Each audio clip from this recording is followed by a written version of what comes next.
This is the Kpopcast, and in this episode, we are joined by debut author Fatima Alabi to talk about her new K-pop book, The Strings Between Love and Race.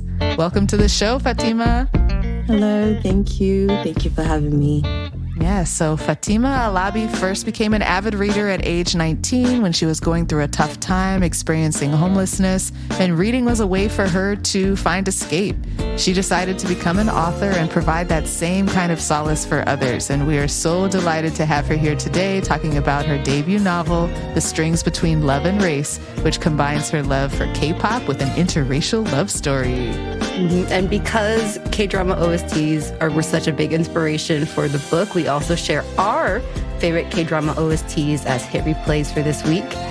We also talk about Chaunwoo, which is a very important discussion that everybody should be having, right? Yeah, this was basically a fangirling conversation where we dished about our favorite Korean dramas, our favorite OSTs, actors, pretty faces, all of that. But we also got deep into what are the dynamics and stuff that can come up when you're going against your family for any reason or when you're dating interracially. And I just appreciate Fatima for showing up so vulnerably in your truth and sharing so much of your experience with us. Of course, my pleasure. Thank you guys for listening to my story. So before we get into all of those juicy topics, don't forget to join the Kpopcast listener fam on Slack, link to the space in the episode description. And now for our special Kdrama OST hit replays.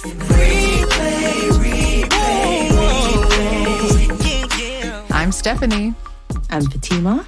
And I'm Michaela, and hit replays are our K-pop song recommendations we want you guys to check out. And we're doing our special OST picks for this episode. So Fatima, you are our special guest, and kick us off. So what is your OST hit replay for this week? So my OST hit replay song is 보고 싶다 by Kpopcast. 모두 없던 일이 될 수 있다면 미칠 듯 사랑했던 기억이 추억들이 너를 찾고 있지만 더 이상 사랑이란 변명에 너를 가둘 수 없어 이러면 안 되지만 죽을 만큼 보고 싶다. Yeah, so quick background on this song. So if for you guys that don't know, 보고 싶다 was from the OST for the drama Stairway to Heaven that came out back in 2003, ran into 2004, starring Kwang Sang-woo, Cho Ji-won, Kim Tae-hee, right? This was her big breakout role, I believe, that year. And Shin Hyo-jun. And Kim Bum-soo, he's one of those very foundational Korean singers. He's part of the Kim Na Baek-e group, which is basically the four guys that are considered the top R&B ballad singers in the country. So it's Kim Bum-soo, Nao from Brown Eyed Soul, Park Hyo-shin, and Lee-soo, who was the singer for MC The Max. So Fatima, tell us, why is this your hit replay or your OST pick for this week? For me, this particular drama, it was when I started going back to watch old school K-dramas, and this one just took my heart and ripped it apart. And with this song itself, it's like when you have a wound open and then someone presses on it? This song really does that to how hurt and how painful this drama is. And the song just expresses that in a very painful form. Just listen to it listening to it whenever I feel down or sad. I'm the kind of person that likes sad music, even when I'm sad or happy. It just plunges you deeper into sadness. Yeah, let's go down. Let's take it all the way down. And I just love how it speaks to my soul. When I was writing, I listened to the song a lot whenever I'm writing a sad scene, because it brings out emotions from just any sort of pain you're going through. And the way his voice just comes out through expressing the words. And I think also understanding Korean, when I listen to it, it just, you can cry just listening to it, even if you don't understand. But then understanding the words adds a lot more emotion to it. And for me, this like, I miss you so much that I could die. Right. Literally. That's what he she did die. If you haven't watched the drama, sorry for the spoiler, but she did die. And that hurts so much. Yeah, she did. Well, it's from 2003. Of course she dies at the end, Stephanie. Well, there you That's go. true. And it's like they went through so much only for her to die. And it's like, why? You know those lovers that like second chance, slow burn, or they meet again, reunited lovers. And it's like, just give them a happy ending. It's not a happy ending, guys.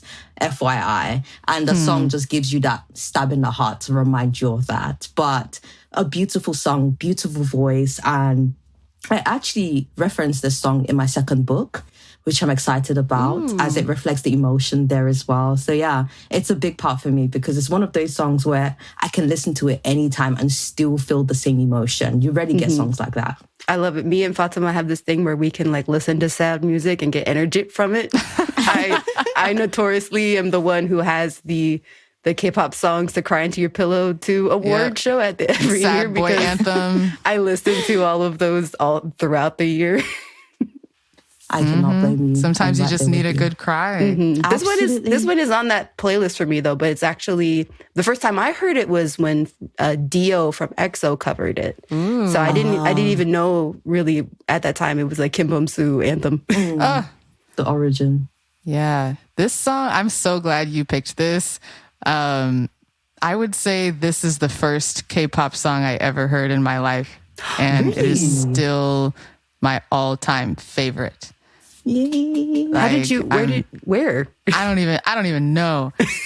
I think I must have heard it at a Korean friend's house. So I was like studying over, and the drama was playing or something. I have vague memories of where I saw it, either there or on Soompi.com back in the day.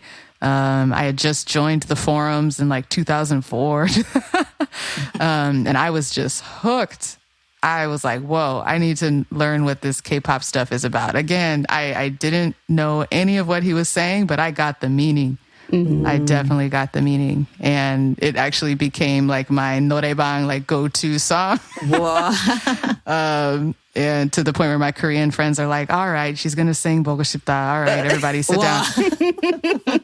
Because it's you put it perfectly. I won't repeat your comments, but we are on the same page, and I am just endlessly hooked in again and again each time it plays. So if you have not heard this song, beautiful song, Kim Bum-soo 보고 싶다. If you haven't watched the drama, Stairway to Heaven, here's your invitation.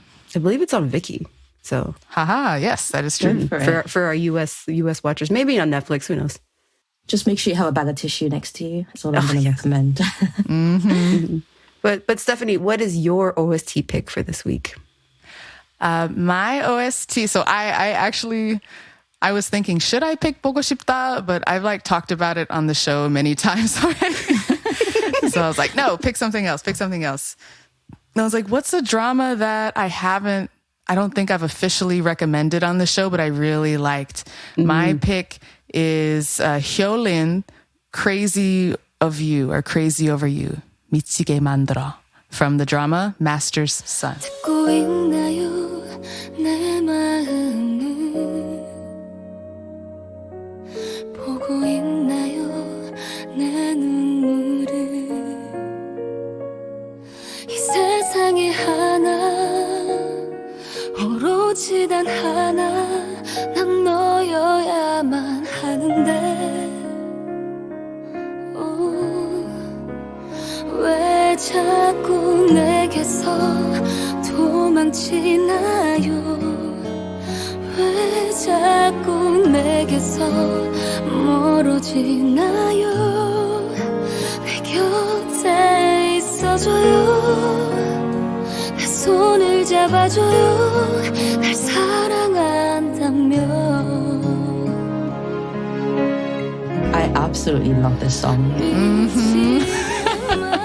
I was going through my short list of K-drama OST favorites, and I was like, all right, which one still makes me feel something the most years later?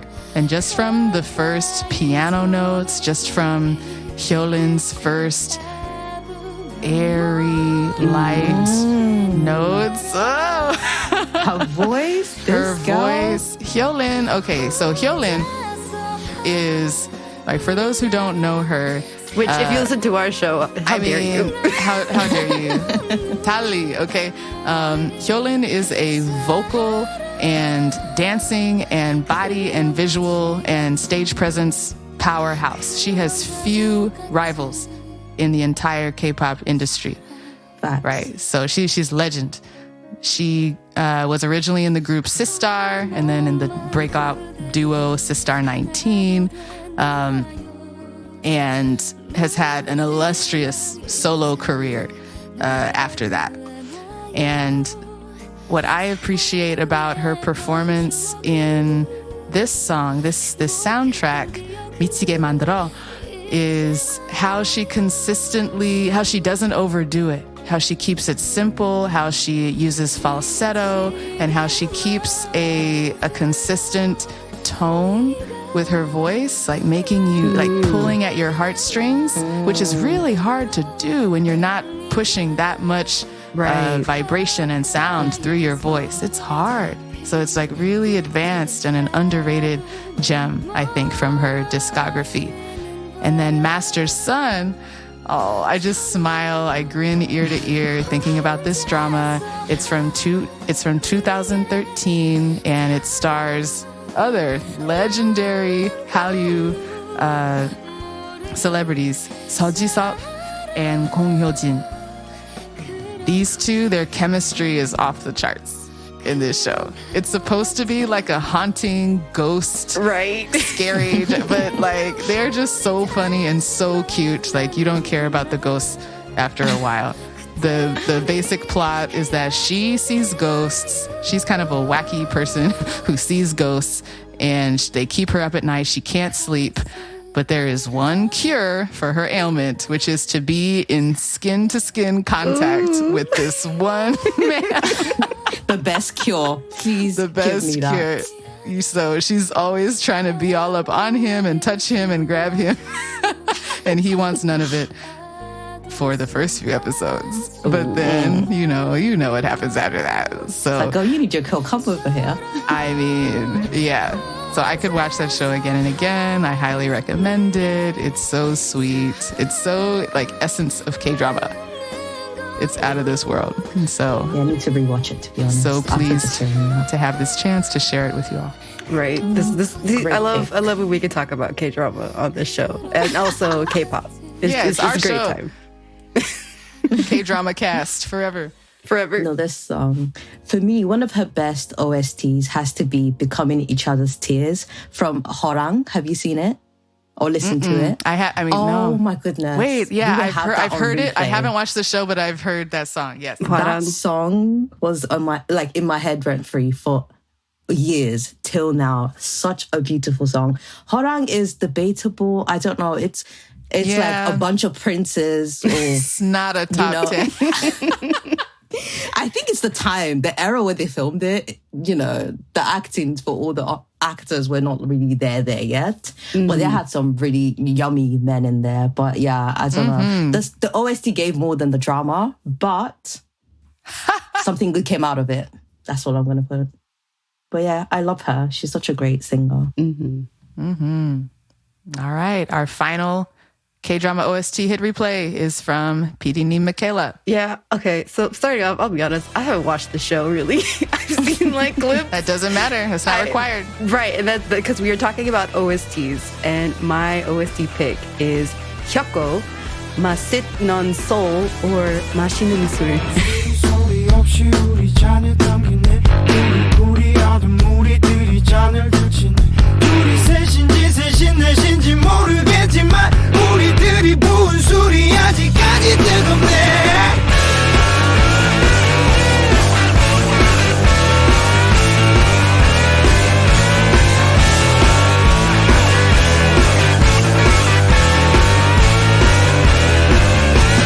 So is from the OST for the 2016 K-drama remake of the US drama Entourage. Have you guys heard of that show? Yeah. Yeah. I tried watching it, but yeah. Yeah, originally on HBO, starring So Kang-joon. It was good. It was good. But more importantly, they released this OST, and initially, like, they had a bunch of hype for this OST, and they labeled it the Entourage mixtape because they really wanted it to, stand on its own, as well as bringing in all of these amazing, like, really popular, like, indie alternative hip-hop R&B artists. So like on this mixtape you have Doki, Hash Swan, Binzino, Samuel So, G2, Eddie Kim, Punchnello. Like it's just a stacked OST. And it's like truly like this mix of all of these really great artists individually. But the first track on this OST is the one by Hyukoh, which for me, back in 2016, was like the drought of Hyukoh because it was in between albums. I was like, where did he go? Yeah. Yeah. So this song kind of got me through that drought because, it's just a party song, just like drink it every day. Allegedly, he wrote this after like drinking for 5 months straight. And like, that's where you get the inspiration for all of just like drink. Like the water becomes alcohol, the alcohol becomes whatever, and like you're really disoriented and you're just having a great time. Woo. So that's like a day in your regular life, Michaela? I wish, I aspire to go to Korea and just have one of these nights, just bar hopping. Oh, you haven't been yet? No, I have yet to actually go. I was trying to go this year, but it ended up, not working out. But one day. It's wide open. To go. They're ready for you. I have to go. I literally wrote half of my book based in Seoul, and I haven't been. I had to use research and a lot of friends helping me out. Yeah. But my Korean friends that I've read it said it's very accurate, so I'm very happy about that. But I need to go for book 2. Yeah. Yes, for research, of course. Yeah, of course, absolutely. Just research. Yeah. So check out this OST "맛있는 서울" by Hyukoh. All right. Okay, so on that note, let's get into the book, talking about you, Fatima, and your book, right? Yes, so, yes. Before we get started into talking about the book specifically, like let's get to know you a little bit more. So how did you go from working in the fashion world to becoming an author? So, very good question. So I'm the kind of person, I do creative things all round. I have tried different creative ventures, and at that stage in my life, fashion was the next thing. And I enjoyed it. I loved it. It was a lot of fun. And I just had fun creating stuff. The first thing that started it, actually, there was this tablecloth in my friend's house, and I've been looking at it for a while. And one day I just thought, you know what? I want to make something with it. So I asked her if it's okay. She said, go for it. I took needle and thread. I just put the fabric on myself and I made a dress, like a backless dress. And her husband goes, whoa, did you just make that with needle and thread?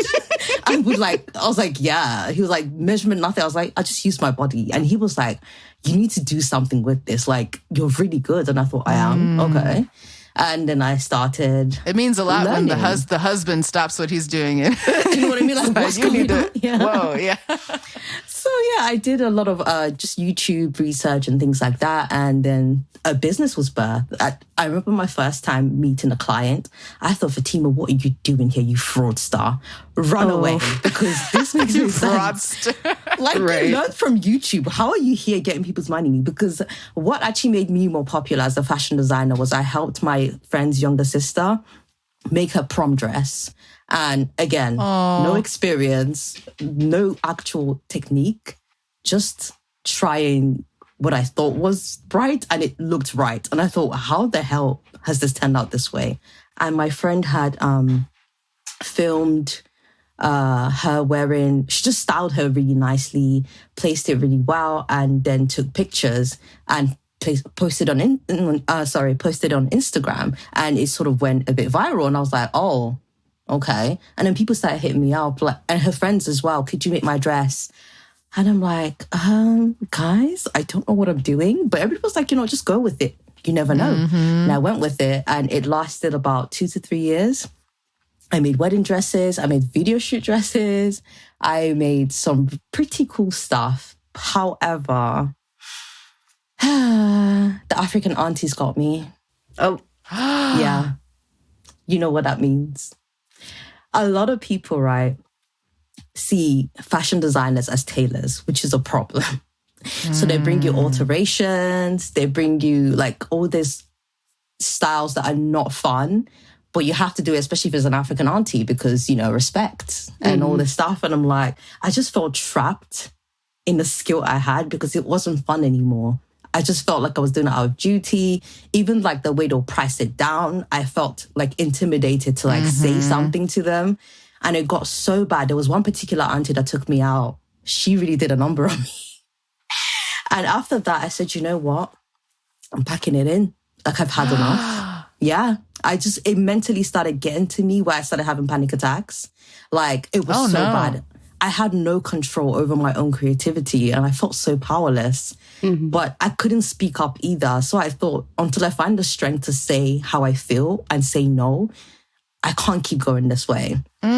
So I dropped it all and It's powerful. Yeah, I just gave it all up. Till this day, people beat me up about it like, oh, you were so good. And I'm like, yeah, but I wasn't mentally okay. And people still to this day, oh, please make my dress or please, alter this stuff for me. And I'm like, I'm not a tailor. I was a designer and people still don't understand the difference. And it really drives me crazy. And yeah, it just wasn't fun anymore. And I hated that people took away the fun from something I really enjoyed. So I stopped fashion. And then I thought, where do I go again from this point? Funny enough, after lockdown, I just sort of stopped everything creative-wise and I just focused on my 9 to 5. And then my brother had, said one day, I'm coming to see your house to talk to you about something. I was like, okay. Came over, sat with me and he was like, Fatima, what's going on with you? Like, this is not like you to not do something creative outside of work. That he was really worried. And I remember I got so defensive, like, can I not take a break? Do I always have to be doing something? And I got really mad at him. But after he left, I gave it a thought and I thought, you know what, he's so right. The reason I'm not trying again is because I'm scared. And I shouldn't let other people push me away from what I enjoy. So just to give you a backstory, at the age of 21, I made a list of things I wanted to do. I have done everything but one at this point. So the next thing on my list at that time in my life in 2021 at this time now was to become an author. And I was like, you know what? It's time to tick that box because I'm still not ready for fashion. But with writing, no one controls my art. I decide what I write. And once it's out, if they like it, great. If they don't, they don't have to buy it. Unlike fashion where I'm getting forced to do things I don't want to do. But with this, I control my creative outlet. And that's what drew me to finally doing that. And then I went for it. But luckily enough, K-pop had already intertwined into my life. So I thought, what would be better than a K-pop love story in that sense? And I used my experience of interracial dating and added that all up. But I will leave that for a second part of your question. But yeah, that's how it all was birthed. We're going to get to that. Yes, we are. Yeah. So on that note, obviously K-pop is a very big inspiration for this book. But you told me right in our pre-call that you were originally not a K-pop fan at all. Like you intentionally were trying to avoid it, right? Yes, so I was the anti, unfortunately, not really towards K-pop itself. So I was the kind of girl where if there's any trend, I will fight myself to not fall for it or jump on it because I'm unique and I'm different. You know, that whole BS. But anyway, I was refusing to jump on the BTS trend. I just refused. I didn't know anything about them, but I just didn't want to give a trend a chance. So at that time, I was still a fashion designer. And this lady, I was making a bridesmaid dress for her and she was one of the bridesmaids, came in. She was on her phone throughout the fitting and I was like, oh, what's going on? She's like, oh, BTS are coming to London for the first time. And she secured 2 tickets, but she's trying to sell one off on Twitter. And she was just so excited. And I'm like, you're 28 years old. That's like a child. Like, what are you doing? I was just taken aback to see how giddy she was. And I thought, I don't know, it's giving, I don't know, sus. I thought, okay, cool. Let me just, don't judge her. do your thing. It's cool. And then fast forward to me in 2018. Started a new job with a Asian family. They were from Vietnam. And I just thought, you know, since I'm going to be working for this family, I wanted to like get a bit more into opening my mind to their culture, just Asian culture in general, just introduce myself to things I can speak to them about and just get familiar. So I went on Netflix and I tried looking for different shows. I tried Chinese. I don't know, it wasn't really falling for me. I tried Japanese. But the moment I heard Korean, it's like I was hypnotized. Oh, wow. I cannot lie to you. The moment I heard Mida, I thought, what is that? Like bonde? Like, what is this? A magical language? I need more. So I started with the show Empress Key. If you haven't watched it, what are you doing? Jump on Netflix right now. I don't know if it's still on Netflix. Don't quote me on that. But anyways, go where you find your K-dramas and go watch Empress Key. So I started with Empress Key. I started watching the show, I think about 9 p.m. I was there till 5 a.m. and I had work at 10. I was like, how can I go to sleep? This is a whole new world. I was tempted to call in sick. But what I did instead, I went to work and I kept taking bathroom breaks to catch up on the show, I swear. I'm sure my boss thought something was wrong with my bladder because, yeah, I was in there just sneaking to watch more. I was too curious, like, what's going to happen next? I love that. Obsessed. I think we're all just like grinning ear to ear because your story is so relatable. Right. All of us going around. This is how we get like the first time. It's like your first boyfriend, you know? Yeah. Like, you can't get enough. And like even the phrase like whole new world, like I use that all the time too. The first word that really got me, that stuck to me was Coronica. And I'm like, it sounds like Veronica. So I remembered it. Yeah, like Coronica. And I'm like, oh my God, what is this word? So I started like implementing it. And when I talked to my coworkers, and I'm like, this girl she's lost the marbles because what the hell all of a sudden? Yeah, I became... You just accelerated to like stage 3 of K-pop obsession. Absolutely. Integrating Korean into your daily life. At work. You go. But you know what's crazy? From that point on, I think I've only watched 4 English shows since then. I only consume K content. Like, if it's not, miss me with that. When my brothers call me, oh, I have a new show you need to watch. Is it Korean? Miss me with that. I'm just not with it. Miss me with that because it's just not my people. I'm sorry, it's not. Yeah, I have been a convert. So from then I discovered my Cha Onu, but we'll get into that later as well. So yeah. Well, actually, let's get into that now. Yeah, this can be free flowing from K-dramas, and then what was your foray into the K-pop of it all? So Cha Eun-woo. So K-pop, yes, Cha Eun-woo was my intro to K-pop. So what was the first drama I watched for Cha Eun-woo? I think it was my ID's Gangnam Style. Oh, Gangnam Beauty. Oh, Gangnam, yeah, my ID's Gangnam Beauty, yeah. Uh-huh. So after that one, I thought, oh, broody, handsome guy, who are you? From then, I just went to his wiki page and just watched everything he's done. And there was something about Cha Eun-woo, right, where I felt I can see through his soul. Don't quote me on that, but it's like when I see his eyes, he's smiling, but I can see the sadness or loneliness he carries with him. Oh. But I just felt, maybe it's just me. I left it at that. Then I started watching the show he did. It's like what do they call those things when they have like a reality show? But there's a K word for it. 방송. Survival show or reality? No, variety. What specific show are you talking about? It's called Masters in the House. Oh, yeah. With the Isungi and... yes, Isungi, my babes. I love Isungi as well. But yes, back to Cha Eun-woo, my babes. After watching that show, there was an episode where they went to... Actually, it's 2 actors' house. I don't remember their name, but...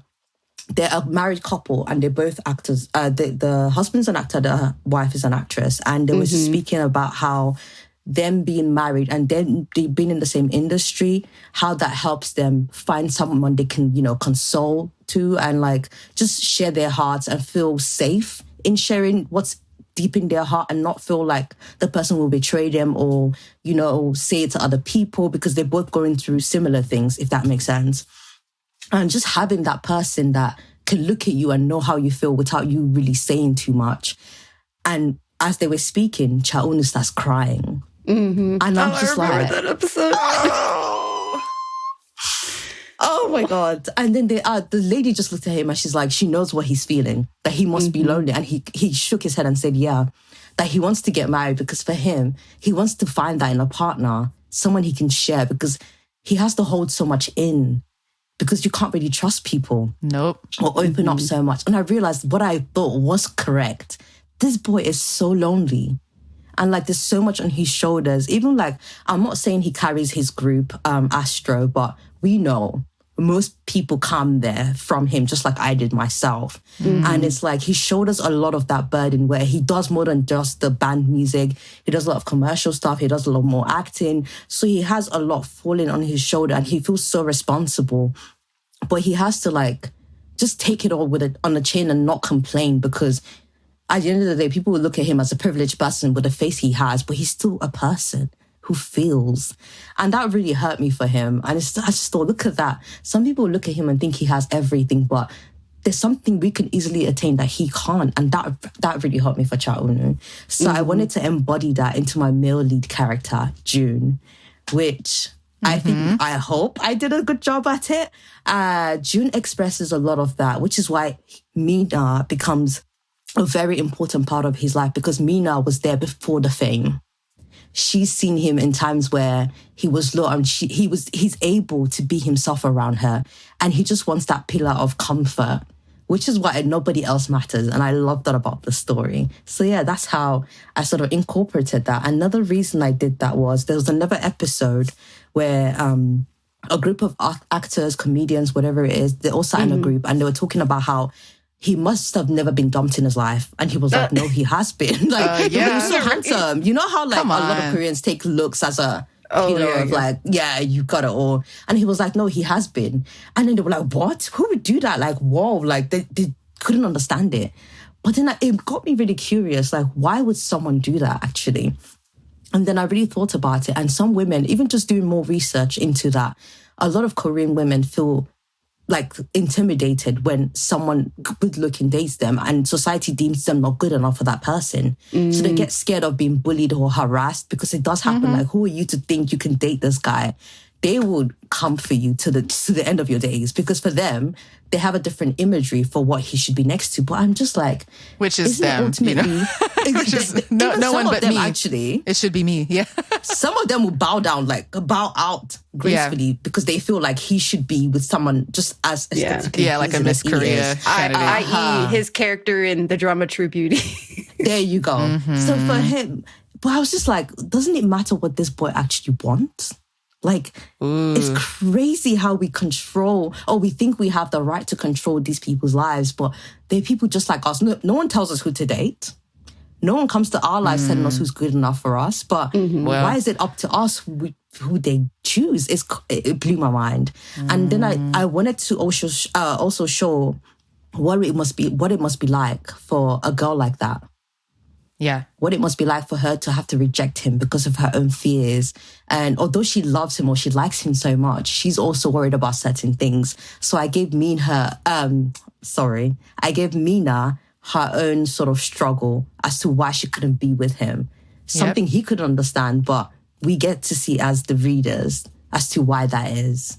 So yeah, that's sort of my piece of that. Yeah, I think now would be a great time to kind of back up and weave in the book, like your debut novel. The reason why we're having this conversation, debut novel is called The Strings Between Love and Race. And now we have a quick summary here. I know you've given little teasers, little threads into the plot and the characters. But do you see in the outline this summary here? Did you want to take us through that, or one of us could as well? Do you guys want to read it? Then I can give it a breakdown. Sure. Okay. All right. So quick summary of the novel. Fangirling was how Mina, a Black British Nigerian girl, escaped being tortured by her past mistakes, which tore her family apart, vowing to live like a ghost to pay for her sins. But her plans fall apart when she gets entangled with a popular boy in school, a British South Korean named June. Through hardships and their undefined love, they got separated. 10 years later, Mina moves to South Korea to work as an intern through a foreign exchange program at the label of her favorite K-pop group, NO, where she reunites with June in an unexpected twist of fate. Dun, dun, dun. Yes, my heart is already in my throat. Like, what happens when they meet? Oh my gosh, when they reunite, can they be together? What? So when you were writing this, we just have so many questions. Right. Were you inspired by other books or shows? You did just mention some shows with Chaeun-woo, but were there other books or fan fiction that you read that you're inspired by? Funny enough, when I write, I try not to read anything because I don't like to be influenced by other people's writing style. The only influence I ever go back to is, my absolute fave, 50 Shades of Grey, although it's not really the same context. But let's say, for example, someone, I'm looking for inspiration for like an afterthought. For example, he muttered. I would go to that book to check what E.L. James did and then use that. Nobody else is valid for me anyway. With this book, to be fair, it's a lot of reality put into fantasy. So the interracial part of it was my experience with interracial dating. Yes. Kind of weaved into it. Please And share more. Okay. Yeah, I'm gonna pause you right there. Interracial dating experience. Yes. Only if you want to share anything. Oh, no, absolutely. I've shared this online as well. Sure. So with my past, what shocked me the most, right, was just how people from my culture reacted. So I'll give you a bit of a background. The first time I actually realized I was dating outside my race, and I say I realized because I was shocked too. And I'll tell you what I mean. So back in college, and this is like UK standard, college is like high school for you guys, I think. Okay. So back in college, there was this boy, Hispanic, had like a hairy sideburn, like all the way down to like his chin. I don't know what it was about the hair. When I saw this boy, I just kept staring like, oh my God, the hair on that boy. Like, I don't know what it was. It just drew me to him. So then the next time I see him, I tap my cousin like, oh my gosh, like that's the boy. And she goes, he's not black. When I tell you, I was so shocked he was not black. And I'll tell you what I mean. I wasn't focused on where he was from. I just liked the boy. I wasn't thinking, oh, he's black, he's Hispanic, I just thought the hair on this boy, and that's it. So when she mentioned he wasn't black, it was like, wow, like, why didn't I not think about that? Like that part of him? Because I didn't care. I just liked him. The first thought for me is what I like about the person, not where they're from or their background. And I remember when I said this online, someone had come for me and said, oh, if you didn't think he was black, what do you think he was? And a friend of mine who is married interracially said the perfect answer. She said she thought he was human. And I was like, period. There's nothing else I can say to that because I don't start with color. I just start with quality or personality or, facial feature like the hair, for example, that I liked. Or just maybe he has soft hands. Whatever it is what I look at first. And then that's how I continue dating. If I like someone, it's whatever attracts me to you, not really about the context of your background, your social standing in life. I don't care about any of that. And I realized going with time that not everyone thinks the same way I do. Most people will look at those things first before they carry on with anything else. And then I got into my first serious relationship and it was with a guy who is from Afghanistan, but grew up in Pakistan and had lived in the UK for over 10 years. So for me, it's just a guy that I like and we're talking. When people found out where this guy's from, I was so shocked, the things people would say. And I was just like, doesn't it come down to how I feel about this person? Like, does it matter? And most of it is all stereotypes and just what the media portrays about people and things like that. And one man is not a country, even if those things were true. Do you know what I mean? Like, you can't have every single person from that country represent what the media says about that country. It's crazy. Definitely not what the media says. There you go. So it was very hard just seeing how much, sometimes I just wouldn't mention anything just because someone called me extreme. Ooh. Because, yeah, I was really taken aback. Like, I'm extreme for dating someone else in my race. I was blown away. I was really, really surprised by the comments I had.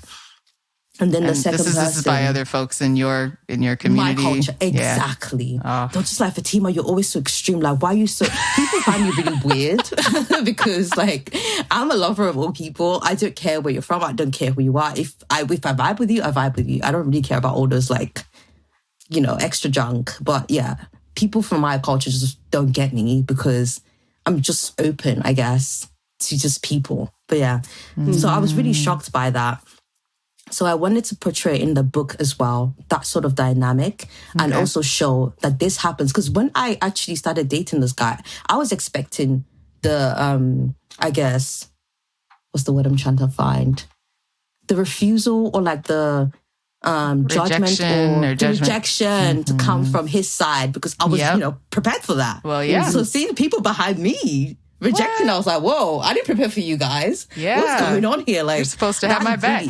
There you go. That really took me by surprise. Don't get me wrong. One thing I love about my family is, this is not my family, by the way. My dad and my mom raised us in a way where, but as long as you're happy, they could care less. Oh, the first time I said to my mom, I was like, I think I might end up, you know, marrying someone that's out of my race. And she's like, is he a person you like? Yeah. She's like, is it me that's going to live with him or is it going to be you? I was like, me. She was like, so well, why are you telling me this? I don't understand. Like, it's your life. Wow. You're the one who's going to live with him, so you pick who you want to live with. Like, that's your life. And that's how my parents are. But a lot of African parents are not like that. They're very much involved in who you pick and how you pick them. So when other Africans see how I live my life, they're really wondering, where are your parents and what are they doing about this? where are her parents? Like, you're like, what how are old they doing about this? Uh-huh. There you go. So they're more involved in my life than my actual parents, like in the sense of trying to control or steer my life in a certain direction. And I'm just like, guys, I'm connecting this back to the aunties who wanted you to hem their dress and do the tailoring. You know, didn't take no for an answer. There's something here. There's a common thread. There is something here. Like you're expected to fulfill this role, this function, and you cannot deviate from that. There you go. So a lot of the times when I'm dating and it's not a black person, I'm just like, Lord, how do I go about this one? Here we go. How do I break it to my people? Yeah. That I'm dating a human that's just not from their realm. So yeah, that's how it's been. And then the fangirl element in the book, for me, I added that as an apology to that girl that I judged back then, where I looked at her being giddy about BTS and thought she was, you know, acting a fool. And I actually did a lot of research on why these women were fangirls, like both young, old, over 50s, and just seeing the joy it brought them, hearing the stories and the charities and like the money they've raised just from the love stemming from these boys. I thought it's mind-blowing. Absolutely mind-blowing. So I wanted to help educate other people as well to understand where this love for fans come from and why they love these K-popsters so much and what is it about their music. And yeah, I created the band called NO, which also means Neighborhood Oppas. I absolutely love the name. When we were talking about this, we thought it made too much sense, right, Stephanie? That I did say that. I was like, oh, that's cute. It's not quite like K-pop because it's not weird enough. Yeah. Like it has to be, you have to have some like weird grammar that doesn't fit together. But it's very cute. But no, I love it. I love it. It's so cute. Thank you. Initially, right, I was going to go with something like CTS and I thought, no, people are going to come for me. It's basically BTS without the B. Right. If you come for BTS, yeah. Yeah, I was like, yeah, let's not play that. Or ARMYs, I am not ready for that fight. I wonder, have you gotten any like hate or criticism or celebration from ARMY or like the K-pop fans out there? I'm still getting out there with them. Yeah. I'm just more into like the K-drama-ish, K-poppy sort of readers. And so far they've loved it because a lot of people, it's their fantasy brought to life. Yep. Right. But it being from a mixture of the interracial element is what makes it even more, I think, enduring or alluring, shall I say. One of the best reviews or continuous stem of reviews I keep receiving for this book is how people from different stems of life say they feel like their Mina when they read her story. And for me, that's the best thing, because you hear a lot about when people say they read people of color's books, they can't really relate. They don't feel like they're a part of the character. So hearing that they feel that, honestly, gives me so much joy, because I wrote Mina to be like a virtual visualization of the book. So you feel like you're her. You're seeing life through her eyes. So for me, that's absolutely beautiful. Yeah, sounds like you wrote a deeply personal, authentic, and through that universal story. So congratulations on that. Thank you. Mm-hmm. I did want to pivot quickly to another question from Virginia, our sometimes host and member of the crew. She wanted to know if you experienced any pushback specifically when telling people that you were going to write a book about these topics. So there was one time, I think I posted on Reddit, and this girl had come and said, why are you using them like a fetish? Why are you writing a fetish or something? And I thought, I knew that was coming. What? When I responded to her, she apologized, because she was like, oh, why didn't you say that first? And I'm like, why should I say that first? So my explanation to her was, I've been in interracial relationships before, so I'm writing from experience, but also this is real life. Why is dating a Korean guy a fetish? Like, what? And then she goes, oh, you should have mentioned that. And I'm like, why should I have to mention that? Blew my mind. But yeah, a lot of people overthink sometimes, or just think some people are just a niche, if that makes sense. Or it's like putting you in a small box and that's where you should stay. Why is it so unimaginable that an African, Black British girl and a South Korean British boy can be together? And for them to do so, it's a fetish. I'm like, do you actually know what a fetish is? Like, yeah, that blew my mind. But I haven't really had too much, to be honest, because I wrote it in a way where I'm not saying I'm Korean. I'm not saying I'm an expert in Korean. Mina is discovering K-pop, K-drama, Korea, just the same way I am as a fan. That's how I've written the story, if that makes sense. So it's a discovery rather than factual. Yeah. Yeah, that really resonates, that the story you write, like coming from your own experience, your own discovery, like no one can fault you for that. You're not trying to reach and imagine what other cultures, what other people are like. Like you're writing from experience, and it's about you. There you go. And I also did a lot of research to fact check a lot of things. And I checked with a lot of my Korean friends as well, just to make sure I'm not misrepresenting anything. And I also shared a good amount about Nigerian and African culture as well in the book. So introducing people to my culture as well. So it's a really good mix. Yeah. Yeah, Virginia was wondering if you hired any cultural consultants or sensitivity readers. I know that's a part of the practice now of publishing a book. But yeah, it sounds like you had a lot of friends and community to pitch in with that advice too. Absolutely. Yes. So I had and one of my ARC readers, she represents a lot of sensitivity reading around the Asian culture. I had her read it, and she gave me some really good advice as well. And I also had some of my Korean friends read it, and they were absolutely fine with everything I've written about Korea in the book. And actually appreciated how I explore and express the culture, which was really good. So I'm really pleased with that. So for sure, I did that. Well done. Like diving more into the writing process itself. About how long would it say it took you to write the novel? It took me 6 months. Oh. And it took that long because I was working full time. Yeah. And I thought, when would I ever find the time to write? Because I would start work at 10, I'll finish at 7, get home for 9. I was just so tired. So I decided, you know what? The one free time I had was my awake to work in the morning when my brain was still very active.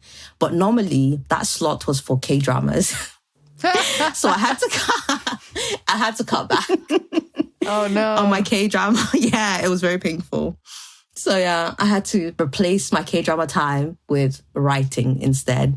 So on the way to work, I'd be on the bus, have OSTs playing in my ears, and just start writing away. And I had a rush from knowing I had only 1 hour gap from home to work to get the writing done. So it was very exciting. And how the ideas came as a rush was just, oof. It was the best experience, to be honest. I really enjoyed writing this book that way. I think we're making our way around to the conclusion here of our time together. And I was just wondering if you had advice for other aspiring authors who haven't published anything quite yet. Just start. That's it. Just take small steps. Do as many research as you can. Also explore and write a topic that you're passionate about. That would make it so much more fun. It would make the words flow easier. But I would say also learn the technicality of writing. There's different styles. Some people like to just start writing. I like to have my 3-act structure where I know the beginning, the middle, and the end. Fill in the gaps after that, it's a lot easier. And I also planned of what would happen in chapter 1 all the way to the end, although I sort of overwrote anyway. Cutting down my book was very painful, but it just became a trilogy, which was great. There you go. Yeah, now you have material for books on books on books. Exactly. But the struggle with that, though, because the first time I wrote a book and a half, I struggled to continue book 2 because I'm starting from somewhere I wasn't refreshed on, if that makes sense. So I had to go back to the beginning and just remind myself of what happened to carry on. But the biggest thing I would say to help anyone, small steps. I never thought I would finish the book for just writing 1 hour on the bus every weekday to work in 6 months. But somehow I even overwrote. So technically I probably finished in 4 months, but because I kept going, it became a part of my routine. It was so much fun. I remember what part of the bus I was on when I was writing certain scenes because of how emotional I would get. Sometimes I'll cry, like, I'm so sad. And I'm like, people watching me.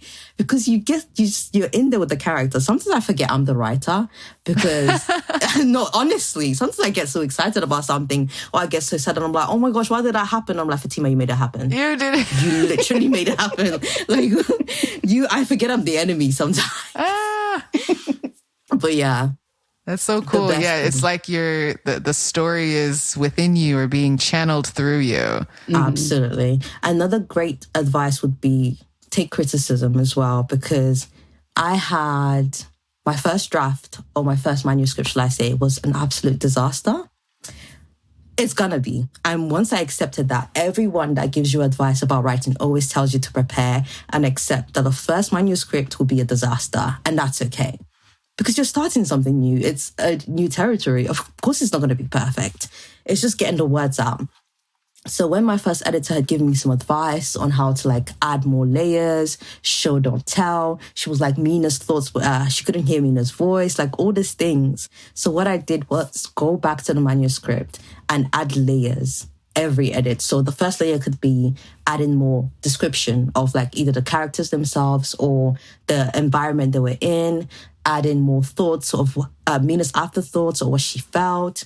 The best advice I had, because till this day, every review talks about how I wrote and described things. And I'm like, honestly, it makes me scared because I'm like, what did I do? Because I need to do it again. But I don't remember what I did. It really freaks me out because everyone mentions it. And I'm like, how did I describe it? But I think this is a good thing as well about not reading too much of other people's work. When you're doing yours, because then you're finding your own voice and you're finding your own style. And I think I really did that accidentally, but I did that and I'm really scared I can't do it again. I hope I do. I hope my readers are not listening to this because they're going to come for me. But yeah, book 2 is coming very, very soon. I'm already working on that. Nice. My new way of staying accountable for that is doing what I did in the first time. So after I'd done the first manuscript and editing was a bit difficult, I started something called Time or Money Challenge on TikTok. So every day I'll make a video saying if I chose to give my book some time, and if I didn't, I'll put some money into marketing my book for when it comes out. And every time I chose time because your girl ain't got no money, but yeah. It got me to finish the book, and a lot of people followed my journey from those videos. To this day, I get some people, oh my gosh, remember when you did your Time and Money Challenge? And I'm like, how have you been here for over a year waiting for this book? It really blew my mind. So when people read the book after waiting over a year and go, worth the wait, I literally cry because I was freaking out. People were waiting over a year. What if it's not good? What if they don't like it? So yeah, that was scary, but I'm really glad it paid off. Sounds like it sure did. Yeah, so wrapping up, we wanted to have a few fun questions for the end of the conversation. So obviously, talking about K-dramas. So when this book inevitably is made into a Netflix adaptation TV series, Amen. who was your dream cast for Mina and June? I know we already talked about Taewon, but I wonder if you had anybody else in mind, especially for Mina. Do you know, funny enough, I think for June, because it's a mix of, Chaonu's blend, but there's also other things. I think I'll like V from BTS to play June. Ooh. Yes. Yeah. I think I'll like that. My bias. Cast him. Yeah, I think V definitely. For Mina, I've always visualized, I don't know if you know this American actress called Ryan Destiny. Perhaps let me look her up real quick. Yeah, either her or I just want it to be a fresh face. Just someone that can really embody the character, to be honest. Right. Yeah, I feel like Mina will find her own voice. But yeah, to visualize, it's a bit hard. But V, I think, for June.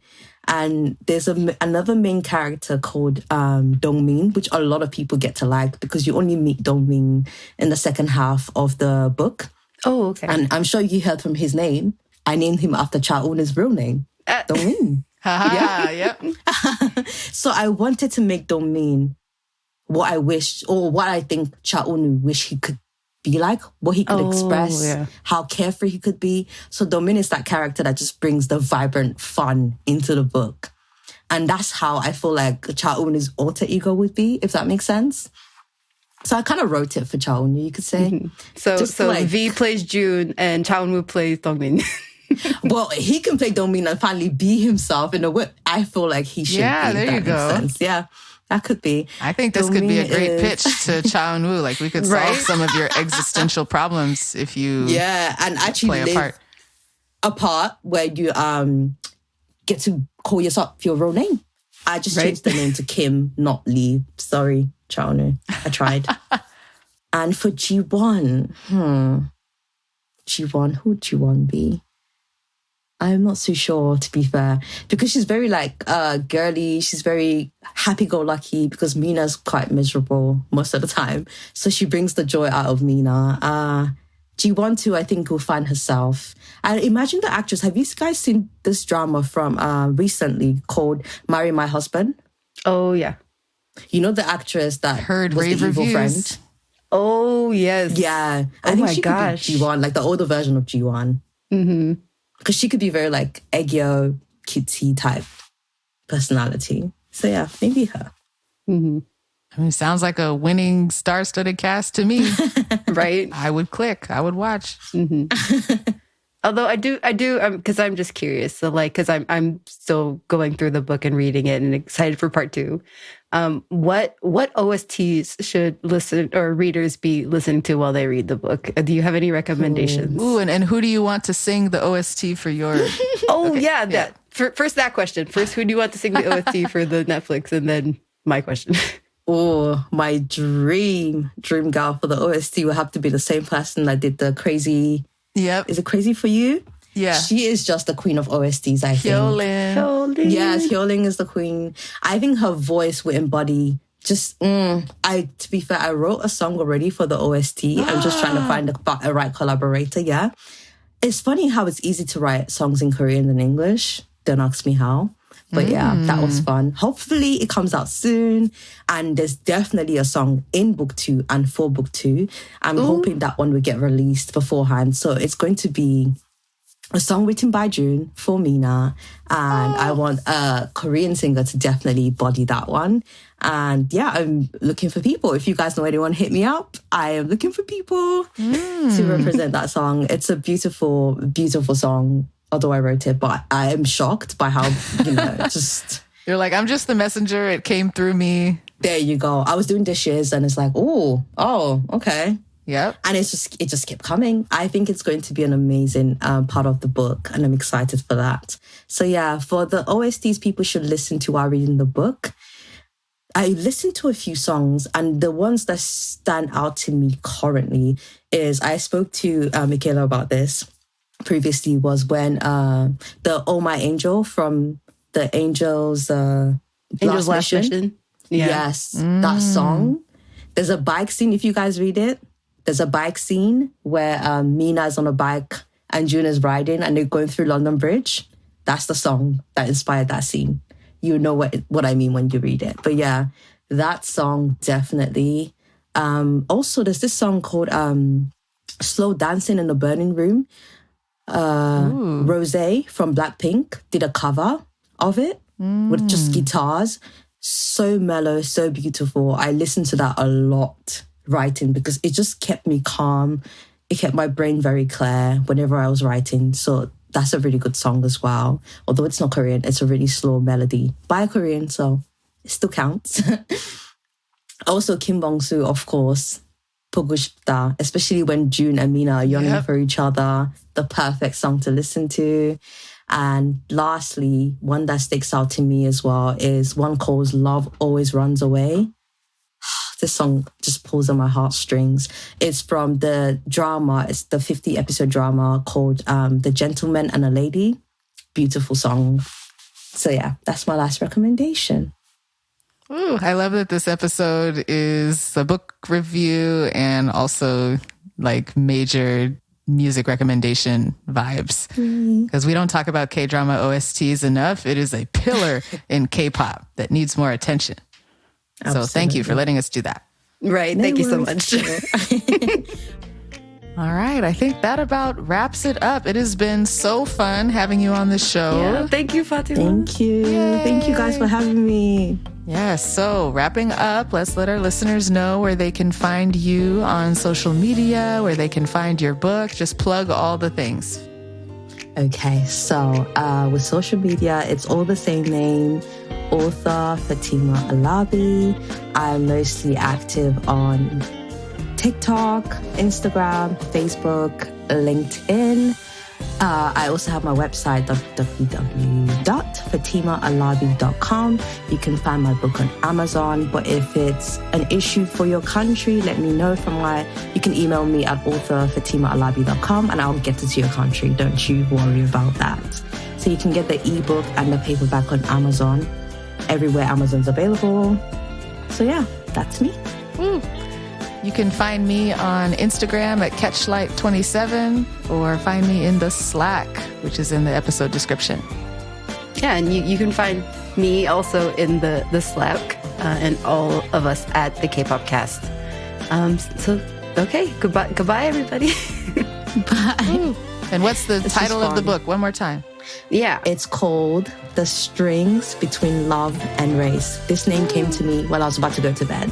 Perfect title, describes everything. So sweet. Thank you. Thank you again for being on the show. No worries. Thank you guys for having me and thank you guys for listening.